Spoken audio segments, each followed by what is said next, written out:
So I'm showing you how to test the starter. So the black one should be connected on the body of the starter, and the red one should be connected on the terminal connector. See this one? Then just on the battery.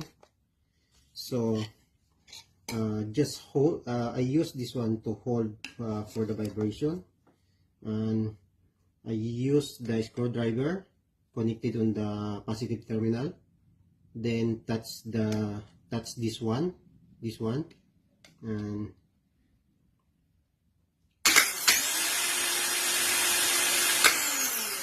so I think the starter is working. So